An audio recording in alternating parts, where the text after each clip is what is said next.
Nagbabalik ang PTV Balita ngayon. Asahan na ang mas mababang remittance fee kasunod ng pagkakatanggal ng Pilipinas sa gray list ng Financial Action Task Force. Ayon sa Department of Migrant Workers, magandang balita ito para sa mga OFWs na nagpapadala ng remittance sa kanilang mga mahal sa buhay sa Pilipinas. Dagdag pa ni DMW Secretary Hans Leo Cactac, bunso nito ng mga reforma na isinusulong ni Pangulong Ferdinand R. Marcos Jr. para mapabuti ang international financial transactions at global financing ng mga OFWs.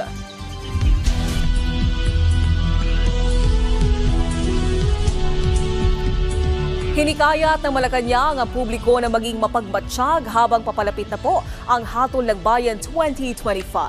Paliwanag ni PCO Undersecretary at Palace Press Officer Attorney Claire Castro, asahan na raw ang pagkalat pa ng mga maling balita ngayong election season para siraan ang pamahalaan. Hinikayat niya rin ang mga botante na maging mapanuri sa mga ibinabahaging post online. Huwag niyo pong ibenta ang inyong dignidad. Huwag ibenta ang bansa sa ibang mga bansa na maaaring may interes dito sa ating teritoryo, sa ating soberenya.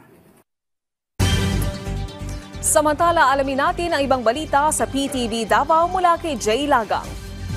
Mayong adlaw, duha ka patayng lawas ang nakaplagan sa usa ka motorista sa Barangay Buklad, Asuncion, Davao del Norte natong Mayo 6 ning tuiga.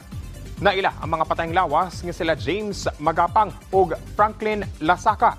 Puros 21 anyos ug mga estudyante nga taga Kapalong, Davao del Norte. Nakita sab sa area ang guba na nga motorsiklo. Sa report sa Asuncion Municipal Police Station, posibleng nabangga sa punuan ang motor nga gisakyan sa mga biktima nga may resulta sa ilang kamatayon. Wala sab sumalapay nakitang foul play ang kapulisan ato sa gihimong autopsy sa mga patayng lawas. Malampuson nga na-recover sa kapulisan ang mga loose firearms nga nadiskubre sa sitio Kaluga, Barangay Tacob sa Kiblawan, Davao del Sur.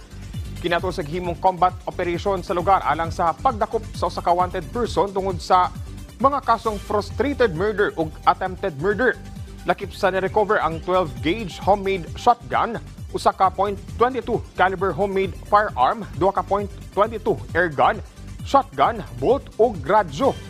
Apil sab nga nidiskubrihan sa kapulisan ang 20 katanom nga marijuana sulod sa usa ka 20 square meter nga pampublikong luna sa samang munisipalidad. Gibada-badang ana sa 4,000 pesos ang kantidad sa mong iligal nga tanom. Ang mga aktibidad na isubay sa Oplan Halukay sa kapulisan sa Davao del Sur aron nga masiguro nga walay makalusot nga kontrabando o kaha iligal nga aktibidad sa maong probinsya.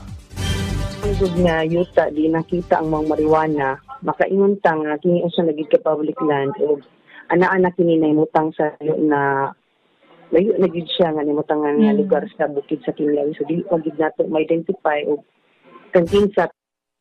Ug mo kato ang mga nag-unang balita din sa PTV Davao. Ako si Jay Lagang. Mayong adlaw.